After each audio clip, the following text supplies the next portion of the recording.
ಸಡಗರ ಇಟೋ ತನಕ ನೀವು ನಲದಾಡಿ ಕುಣದಾಡಿ ಬಿಟ್ರಿ.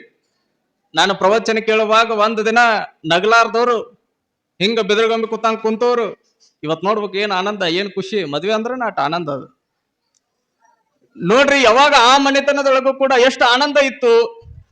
ಆದ್ರೆ ಯಲ್ಲಪ್ಪ ಮಾತ್ರ ಸ್ವಲ್ಪ ಸಪ್ಪಾಗೇ ಇದ್ದ. ಯಾವಾಗ ಸಪ್ಪಾಗಿದ್ದ, ಕಾಶಿಬಾಯಿ ತಾಯಿ ಬಂದು ಕೇಳ್ತಾಳ, ಏ ಯಲ್ಲಪ್ಪ, ಇಷ್ಟು ಚಲೋ ಮದುವೆ ಸಂಭ್ರಮ ಸಡಗರ ನಡೆದಿತ್ತು, ಏ ಹುಚ್ಚ ಯಾಕ ಸಪ್ಪಾಗಿ ಅಂತ ತಾಯಿ ಕೇಳಿರುವಂತ ಸಂದರ್ಭದೊಳಗ ಅವ ನನಗ ಒಲ್ಲೆ ಆಗಿರುವಂತ ಮದುವೆಗೆ ನೀ ನೂಕಿದೀಯವ, ನನಗ ಬೇಡವಾಗಿರುವಂತ ಮದುವೆಗೆ ನೀನ ನೂಕಿದಿ, ನನಗೆ ಈ ಲೌಕಿಕವಾಗಿರುವಂತ ಮದುವೆ ಬಗ್ಗೆ ನನಗ ಆಸಕ್ತಿ ಇಲ್ಲ ಅಂತ ತಾಯಿ ಎದುರುಗಡೆ ಯಲ್ಲಪ್ಪ ಹೇಳಿರುವಂತ ಸಂದರ್ಭದೊಳಗ ತಾಯಿಗೂ ಕೂಡ ದುಃಖ ಆಯ್ತು. ನೋಡ್ರಿ, ತಾಯಿ ವಿಚಾರ ಮಾಡುವಂತದ್ದು ಏನು ಅಂದ್ರ ಯಲ್ಲಪ್ಪ ನನ್ನ ಈ ಬಂಧನದೊಳಗ ಸಿಲುಕಿಸ್ಬೇಕನ್ನುವಂಥದ್ದು ಏನು ಅಲ್ಲ. ಆದ್ರೆ ತಾಯಿಯ ಕರುಳು ಏನು ಅಂದ್ರ ನನ್ನ ಮನೆಗೂ ಕೂಡ ಸೊಸೆ ಬರಬೇಕು, ನಾನು ಆರಾಮ ಕೂಡಬೇಕು, ಸೊಸೆ ಈ ಮನೆಯನ್ನ ಬೆಳಗಬೇಕು, ಎತ್ತರವಾಗಿ ಮುಂದ ಮರಿ ಮಕ್ಕಳ ನೋಡ್ಬೇಕು ಅನ್ನುವಂತ ಒಂದು ಖುಷಿ ಆ ತಾಯಿಗೆ. ಯಾವಾಗ ತಾಯಿ ಆ ಖುಷಿಯನ್ನ ಪಟ್ಟು, ಏ ಯಲ್ಲಪ್ಪ ಸುಮಾರ್ ಗಪ್ಪ, ಎಲ್ಲರಿಗೂ ಕೂಡ ಸಂಸಾರ ಇರೋದ ಹಂಗ ಹಿಂಗ ಹೇಳಿ ತಾಯಿ ಏನೋ ಒಪ್ಪಿಸಿ ಮದುವೆಗೆ ಕಳಿಸಿದ್ಲು. ಆ ತಾಯಿ ಹೊನ್ನಮ್ಮ ಬಲಗಾಲಿಟ್ಟು ಗಂಡನ ಮನೆಯನ್ನ, ಪತಿಯ ಮನೆಯನ್ನ, ಪತ್ನಿಯಾಗಿರುವಂತ ಕನ್ಯಾಮಣಿ ಆಗಿರುವಂತ ಆ ಹೊನ್ನಮ್ಮ ಬಲಗಾಲಿಟ್ಟು ಆ ಮನೆಯ ಒಳಗಡೆ ಬರ್ತಾಳೆ. ಯಾವಾಗ ಹೊನ್ನಮ್ಮ ತಾಯಿ ಪ್ರವೇಶ ಆಗ್ತದ, ಕಾಶಿಬಾಯಿ ತಾಯಿ ಒಂದ ಮಾತು ಹೇಳ್ತಾಳ, ಅವ ನನಗಿರೋನು ಒಬ್ಬನ ಮಗ ಯಲ್ಲಪ್ಪ, ಅವನಿಗೆ ಬೇಕಾಗಿರುವಂತ ಐಶ್ವರ್ಯವನ್ನೇ ಕೊಡುವಂತ ಶಕ್ತಿ. ಐಶ್ವರ್ಯ ಅಂದ್ರ ಮುತ್ತು ರತ್ನ ವಜ್ರ ವೈಡೂರ್ಯಗಳಲ್ರಿ. ಈಗ ಅದಕ್ಕೆ ಬಹಳ ದೊಡ್ಡ ಕಿಮ್ಮತ್ತೈತು.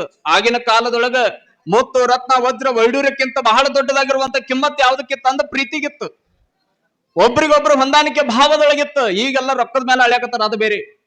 ಈಗೆಲ್ಲ ಹೆಂಗ ನಡೆದವ್ರಿ ಮದುವೆಗಳ, ಒಬ್ಬ ಬಡ ವ್ಯಕ್ತಿಗೆ ಒಬ್ಬ ಶ್ರೀಮಂತ ಮದುವೆ ಮಾಡಿ ಕೊಡೋದು ಉಂಟೆ? ಇಲ್ಲ. ನೋಡ್ರಿ, ಅದ್ರಾಗ ರೈತ ಅಂತ ಕೇಳ್ಪಟ್ರು ಅಂದ್ರ ಅಲ್ಲೇ ಬಿಡ್ತಾರ, ಮದುವೆನ ಮುರಿದು ಬಿಡ್ತಾರ ಅದನ್ನ. ಯಾಕ್ರಿ ರೈತರಿಗೆ ಹೆಣ್ಣು ಕೊಡ್ಬಾರ್ದೇನ? ನೋಡ್ರಿ, ಒಂದು ಇತ್ತೀಚಿನ ದಿನಮಾನದೊಳಗ ನೋಡಿ ಎಷ್ಟ ನಗು ಬರ್ತದ ಅಂದ್ರ, 100 ಎಕರೆ ರೈತ ಜಮೀನಿತ್ತು ಅಂದ್ರ ಆತನ ಮಗನಿಗೆ ಹೆಣ್ಣು ಕೊಡಂಗಿಲ್ಲ. ಅದ ಒಬ್ಬ 1 ಎಕರೆ ಇರ್ಲಿಲ್ಲ ಅಂದ್ರು ಗೌರ್ಮೆಂಟ್ ನೌಕರಿ ಇತ್ತಂದ್ರ ಹೆಣ್ಣು ಕೊಟ್ಟ ಬಿಡುದು ನಡೆದತ್ತಲ್ರಿ ಈಗ. ಯಾಕ್ರಿ? ಒಂದೊಂದು ಸಲ ನೆನಪಿಟ್ಕೊಳ್ರಿ ನೀವೆಲ್ಲ, ಒಂದೊಂದು ಸಲ ಗೌರ್ಮೆಂಟ್ ನೌಕರಿ ಹೋಗ್ಬೋದು, ಆದ್ರೆ ಬಂಗಾರದಂಗ ಬೆಳೆಯುವಂತ ಭೂಮಿ, ಈ ಫಲವನ್ನ ಕೊಡುವಂತ ತಾಯಿ ಕೇವಲ ಒಂದ ಕಾಳ ತಾಯಿಗೆ ಹೋಗಿರಿ ನೀವು. 100 ಕಾಳುಗಳನ್ನ 1000 ಕಾಳುಗಳನ್ನ ಮತ್ತೆ ಮರಳಿ ಕೊಡುವಂತ ಶಕ್ತಿ ಯಾವ್ದಕ್ಕೈತಂದ್ರೆ ಈ ಭೂಮಿ ತಾಯಿಗೈತು. ಅಂತ ಭೂಮಿ ತಾಯಿಯ ಮಣ್ಣಿನೊಳಗ ಫಲವನ್ನ ನಮಗೆಲ್ಲರಿಗೂ ಕೂಡ ಈ ಕೊಡುವಂತ ರೈತರು, ಅವರಿಗೆ ಹೆಣ್ಣು ಕೊಡ್ರಿ. ಅದ ನೋಡ್ರಿ ದೊಡ್ಡ ಶ್ರೇಯಸ್ಸು. ಇವತ್ತು ನೋಡ್ರಿ ಬಹಳ ದೊಡ್ಡ ಶ್ರೀಮಂತ, ಬಹಳ ಚಲೋ ನೋಡ್ಕೊಳ್ತಾನಿಲ್ಲೋ ಗೊತ್ತಿಲ್ಲ, ಇತ್ತೀಚೆಗೆ ಗೌರ್ಮೆಂಟ್ ನೌಕರಿ ಅಂತ ಬೆನ್ನ ಹತ್ತಾಕತ್ತಿದ್ದಕ್ಕ ಈ ಮದುವೆಗಳ ಆಗಿ 4 ದಿನಕ್ಕೆ ಮುರಿದು ಬೀಳಾಕತ್ತಾವೇನು, ಡೈವರ್ಸ್ಗಳು ಆಗಾಕತ್ತಾವೇನೋ ಗೊತ್ತಿಲ್ಲ. ಆದ್ರ ಆಗಿನ ಕಾಲದೊಳಗೆ ಇವೆಲ್ಲವೂ ಕೂಡ ನೋಡ್ತಿದ್ದಿಲ್ಲ. ಮುತ್ತು ರತ್ನ ವಜ್ರ ವೈಡೂರ್ಯ ಯಾವುದೇ ಗೌರ್ಮೆಂಟ್ ನೌಕರಿ ನೋಡ್ತಿದ್ದಿಲ್ಲ ಅಂತ ಆಗಿನ ಮದುವೆಗಳ ಶಾಶ್ವತವಾಗಿದ್ದು. ನೋಡ್ರಿ, ನಿಮ್ಮನ್ನ ಶಾಶ್ವತವಾಗಿ ಬಂಗಾರದಂಗ ನೋಡಿಕೊಳ್ಳುವಂತ ಶಕ್ತಿ ಯಾರ ಕಡೆ ಇರ್ತದಂದ್ರ ರೈತನ ಮಕ್ಕಳಿಗೆ ಇರ್ತದ ವಿನಃ ಶ್ರೀಮಂತರ ಮನೆ ಒಳಗೆ ಇರ್ಲಿಕ್ಕೆ ಸಾಧ್ಯನೇ ಇಲ್ಲ.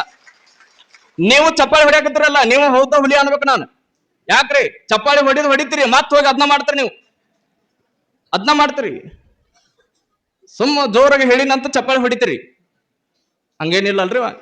ಇಲ್ಲಿ ಇಲ್ಲದೆ ಇರಬಹುದು, ಆದ್ರೆ ನಿಮ್ಮ ಸುತ್ತಮುತ್ತಲು ಅಲ್ಲಿ ಇಲ್ಲಿ ಇದನ್ನ ಒಂದು ತಲೆಯಿಂದ ತೆಗೆದ ಹಾಕ್ರಿ, ಇದನ್ನ ದಯವಿಟ್ಟು ತೆಗೆದ ಹಾಕ್ರಿ. ಇವತ್ತು ಹೆಣ್ಣು ಸಿಗೋಲ್ದಾಗಿತ್ತು ಅಂದ್ರೆ ಎಷ್ಟೋ ಜನ ರೈತರ ಮಕ್ಕಳು ಆತ್ಮಹತ್ಯೆ ಮಾಡಿಕೊಳ್ಳಕತ್ತಾವು, ಎಷ್ಟೋ ಜನ ನೇಣು ಬಿಗಿದುಕೊಳ್ಳಕತ್ತಾವು, ಎಷ್ಟೋ ಜನ ಬಾವ್ಯಾಗ ಬಿದ್ದು ಸತ್ ಹೊಂಟಾವು. ಆ ಒಂದು ಜೀವವನ್ನ ಕಳೆದಿರುವಂತ ಪಾಪ ನಿಮಗೆ ತಟ್ಟದೆ ಬಿಡೋದೇ ಇಲ್ಲ ಅದು. ಅದನ್ನ ಒಂದಿಷ್ಟು ತಲೆಯಿಂದ ತೆಗೆದು ಹಾಕ್ರಿ. ಯಾರ ತಲೆ ಒಳಗಿತ್ತು ಅಂದ್ರೆ ಅದನ್ನ ತೆಗೆಯುವಂತ ಕೆಲಸ ಮಾಡ್ರಿ. ರೈತರಿಗೆ ಹೆಣ್ಣು ಕೊಡ್ರಿ. ನೋಡ್ರಿ, ಯಾವಾಗ ಯಲ್ಲಪ್ಪ ಮನೆ ಒಳಗ ಬಂಗಾರ ಮತ್ತು ರತ್ನ ಭದ್ರ ವೈಡೂರ್ಯಗಳೇ ಇಲ್ಲೇನೋ, ಆದ್ರ ಪ್ರೀತಿಯನ್ನ ಕೊಡುವಂತ ಬಂಗಾರದಂತ ಮನಸ್ಸು ಯಾರಿಗಿತ್ತಂದ್ರೆ ಎಲ್ಲಾ ಲಿಂಗಗಿತ್ತದು. ಆ ಮನೆತನಕ ಇತ್ತು, ಗಾಳಿ ಮನೆತನಕ ಇತ್ತು. ಆ ತಾಯಿಗೆ ಹೊನ್ನಮ್ಮ ಹೇಳ್ತಾಳ, ಈ ಮನೆ ಒಳಗ ಬಹಳ ಬಡತನ ಇರಬಹುದೇವಾ, ಮನೆ ಬಹಳ ಬಡತನ ಇರಬಹುದು, ಆದ್ರ ನಿನಗ ಬಂಗಾರದಂಗ ನೋಡಿಕೊಳ್ಳುವಂತ ಮನೆತನ ಅದು ಈ ಮನೆತನ ಗಾಳಿ ಮನೆತನ ಅನ್ನುವಂತ ಮಾತುಗಳನ್ನ ತಾಯಿ ಪೂರ್ವದೊಳಗೆ ಹೇಳ್ತಾಳಂತ. ಹೊನ್ನಮ್ಮ ಆಕಿನೂ ಕೂಡ ಹಂಗ ಇದ್ಲು, ಆಚಾರವಂತೆ ಆಗಿದ್ಲು, ವಿಚಾರವಂತೆ ಆಗಿದ್ಲು. ಯಾವ್ದ ಬಡ ಮನೆಗೆ ಹೋಗಿನಂತ ಏನು ಅಸಹ್ಯ ಪಡೆದುಕೊಳ್ಳುವಂತ ಮಾತುಗಳು ಇರ್ಲೇ ಇಲ್ಲ ಆಕೆಗೆ. ಅತ್ತೆಯನ್ನ ತಾಯಿ ಹಾಗೆ ಬಹಳ ಭಕ್ತಿಯಿಂದ ನೋಡಿಕೊಳ್ತಾಳ.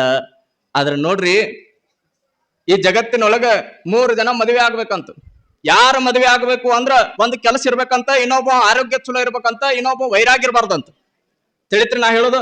ಒಬ್ಬ ಕೆಲಸ ಮಾಡ್ಕೊಂತ ಇರ್ಬೇಕಂತ, ಇನ್ನೊಬ್ಬನಿಗೆ ಆರೋಗ್ಯ ಇರ್ಬೇಕಂತ, ಇನ್ನೊಬ್ಬನಿಗೆ ವೈರಾಗ್ಯ ಇರಬಾರ್ದಂತ.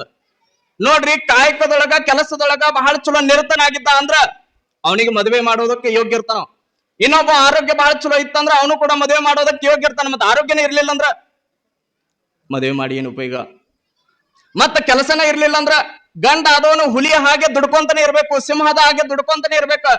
ಸಿಂಹ ನೋಡ್ರಿ, ಕಾಡಿನ ರಾಜ ಆದ್ರೂ ಕೂಡ ಅದಕ್ಕೆ ಆಹಾರ ಬೇಕಂದ್ರೆ ಎಲ್ಲಾ ಕಡೆ ತಿರುಗಾಡ ತಿನ್ಬೇಕದು. ನಾ ಕಾಡಿನ ರಾಜ ಅದೀನಿ, ಸುಮ್ ಕುಂತ್ರ ನನ್ಗೆ ಯಾರೋ ತಂದು ಊಟ ಕೊಡ್ತಾರ ಅಂದ್ರೆ ಸಾಧ್ಯ ಐತೇನೆ? ಇಲ್ಲ ಇಲ್ಲ.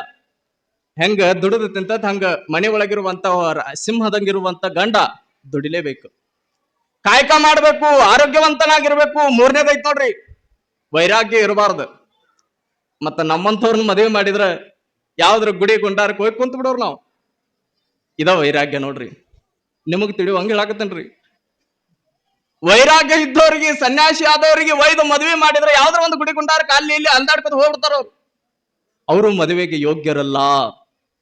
ಇವ್ರು 3 ಜನ ನೋಡ್ರಿ. ಎಲ್ಲಪ್ಪ ಹೆಂಗಿದ್ದ ಅಂದ್ರ ಬಹಳ ಬಲಿಷ್ಠ ಇದ್. ನಾನು ಪೂರ್ವದೊಳಗೆ ಹೇಳಿರುವಂತ ಕುರಿಯ ಹಾಲನ್ನ ಕುಡ್ದ ಆ ಕೊಬ್ಬರಿ ಏನಂತಾರಲ್ಲ ನೀವು, ಗಿಟ್ಟ ಕೊಬ್ಬರಿ, ಆ ಕೊಬ್ಬರಿ ಒಳಗ ತಾಯಿ ಏನು 9-10 ತರ ಕಾಳು ಹಾಕಿ ಆ ಎಲ್ಲಪ್ಪನಿಗೆ ತಿನ್ನಿಸ್ತಿದ್ಲಂತ. ಹೆಂಗ ತಿನ್ನಿಸ್ತಿದ್ಲು? ಆತನ ಶೌರ್ಯ ಶಕ್ತಿ ಹೆಂಗಿತ್ತಂದ್ರ, ಆ ಊರ್ ಒಳಗ ನಾನಾ ಸಾಹೇಬ್ ಗೌಡ್ ಅಂತ ಆತನ ಹೆಸರು.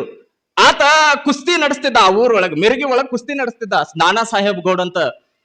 ಆತ ಎಲ್ಲೆಲ್ಲಿಂದ ಪೈಲ್ವಾನ್ಗಳನ್ನ ಕರೆಸ್ತಿದ್ದ ಅಂದ್ರ ಮಹಾರಾಷ್ಟ್ರ, ತಮಿಳುನಾಡು ಅಲ್ಲಿಂದ ಪೈಲ್ವಾನ್ಗಳನ್ನ ಇಲ್ಲಿ ಇಂಡಿ ತಾಲೂಕು ಮೀರ್ಗಿಗೆ ಕರೆಸ್ತಿದ್ದ.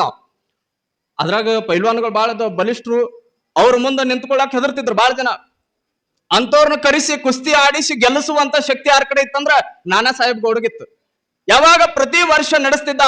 ಇವ್ ಬೆಳೆದಿದ್ದಲ್ರಿ, ಇವ ಯಾರಿ ಎಲ್ಲಪ್ಪ, ಬಹಳ ಚಲೋ ಕೊಬ್ಬರಿ ಗಿಬ್ರಿ ಹಾಲು ತಿಂದು ಬೆಳೆದಿರುವಂತ. ನಾನ್ ನಿನ್ ಹೇಳಿದ್ನಲ್ರಿ, ಪಾನಿಪುರಿ ಈಗಿನ ಇವು ತಿಂದು ಬೆಳೆದಿರುವಂತ ಕುಡಿ ಅವು ಬೇರೆ ಇರ್ತಾವ. ಇದ ಹಾಲು ಕುಡಿದು, ಕುರಿಯ ಹಾಲನ್ನು ಕುಡಿದು, ಆಕಳ ಹಾಲನ್ನು ಕುಡಿದು, ಕೊಬ್ಬರಿ ತಿಂದು, ಕಾಳುಗಳನ್ನ ತಿಂದು ಬೆಳೆದಿರುವಂತ ದೇಹ ಎಷ್ಟು ಬಲಿಷ್ಠ ಇತ್ತು ಅಂದ್ರ ನೋಡ್ರಿ. ಯಾವಾಗ ನಾನಾ ಸಾಹೇಬ ಗೌಡ ಆ ಕುಸ್ತಿ ಪಟುಗಳನ್ನ ನಿಲ್ಲಿಸಿ ಎಲ್ಲರನ್ನ ಸೋಲಿಸಿ ತಾ ಗೆಲ್ತಿದ್ದ. ಆದ್ರೆ ಯಾವಾಗ ಮೊದಲನೇ ವರ್ಷ ಕುಸ್ತಿ ಆಡ್ಲಿಕ್ಕೆ ಯಾವಾಗ ಎಲ್ಲಪ್ಪ ಬಂದ ಆ ಮಹಾರಾಷ್ಟ್ರದ ಕುಸ್ತಿ ಪಟುಗಳ ಜೊತೆಗೆ ಅಲ್ಲಿ ಕುಸ್ತಿಯನ್ನ ಮಾಡ್ತಾನ, ನಿಮಗೆಲ್ಲ ನೆನಪಿರ್ಲಿ, ಎಲ್ಲರೂ ಅಂದುಕೊಳ್ಳಾಕತ್ತಿದ್ರ ದೊಡ್ಡ ದೊಡ್ಡ ಮಹಾರಾಷ್ಟ್ರದ ಪೈಲ್ವಾನ್ಗಳ ಇವ್ರು ಬರೇ ಒಂದ ಕೈಯಿಂದ ಎತ್ತು ಒಗೆದು ಬಿಡ್ತಾರ, ಇವ್ರ ಮುಂದೆ ಇವ್ರು ಯಾರು ಅಂತ ಮಾತಾಡ್ತಿದ್ರಂತ. ಯಾವಾಗ ಎಲ್ಲಪ್ಪ ಬಂದಾಗ ಹಂಗ ಮಾತಾಡಿದ್ರ. ಎಲ್ಲಪ್ಪಗೂ ಸಾಧ್ಯ ಇಲ್ಲ ಅಂದ್ರ, ಆದ್ರೆ ಎಲ್ಲಪ್ಪನ ಒಳಗಿರುವಂತ ಶಕ್ತಿಯನ್ನು ಯಾರಿಗ ಅರಿತುಕೊಳ್ಳಕ್ ಸಾಧ್ಯ ಐತ?